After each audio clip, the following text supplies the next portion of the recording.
தங்கமான என் மனசமா இருந்து அவங்க கூட போனியே. யார பார்த்து இந்த பாட்டு பாடுறேன்னு கேளு. யார பார்த்து பாடுற? என் நகைய பார்த்து தாண்டா இந்த பாட்டெல்லாம் பாடிக்கிட்டு இருக்கேன். நீ வந்து அவசரப்பட்டு என்ன சொன்ன, கிராமுக்கு 200 ரூபா வச்சு கொடுக்குறாங்கன்னு சொல்லி 1 வருஷத்துக்கு வைக்க வேண்டிய நகையை 6 மாசத்துல வச்சுட்டு என்ன சொன்ன, மீட்டு கொடுத்துட்றேன் கேட்டிப்பா அப்படின்னு. புதுசா ஏதோ சட்டம் போட்டிருக்காங்களாமாடா, வட்டி கட்டியெல்லாம் திருப்பி வைக்க முடியாதா, மொத்தமா கட்டி தான் திருப்பி வைக்க முடியுமாமா. இவன் வேற மொத்தமா என் கிட்னியை வச்சுதான்டா கட்டணும். அப்படி இல்ல அப்படின்னா ஏலத்துல போயிருமாமாடா.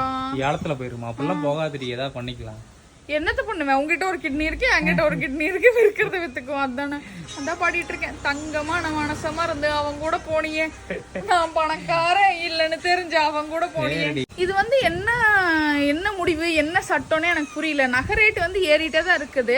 அப்போ வந்து நம்ம கொண்டு போய் வைக்கிறோம் அப்படின்னா வட்டி கட்டி திருப்பி வச்சாலும் நம்ம வந்து ஏழை பாமர மக்கள் என்ன பண்ணிருப்போம், ஒரு கம்மல் வச்சிருப்போம், ஒரு செயின் வச்சிருப்போம், ஒரு அவசரத்துக்கு ஒரு பிள்ளையோட காலேஜ் ஃபீஸுக்காகட்டும் ஸ்கூல் ஃபீஸுக்காகட்டும் அவசரமா மெடிக்கல் எமர்ஜென்சிக்கு இதை வச்சுதான் வட்டி கட்டி வச்சுட்டு ஒரு வருஷம் 2 வருஷத்துல மீட்டுக்கலாம், 2 வருஷத்துல மீட்டுக்கலாம் அப்படின்னு தானே எல்லாரும் இருப்பாங்க. இது என்ன ரூலு, என்ன இது அப்படின்னு உண்மையாலுமே நான் வந்து எனக்கு என்ன கருத்து சொல்றேன்னு இதுக்கு உண்மையாலுமே தெரியல.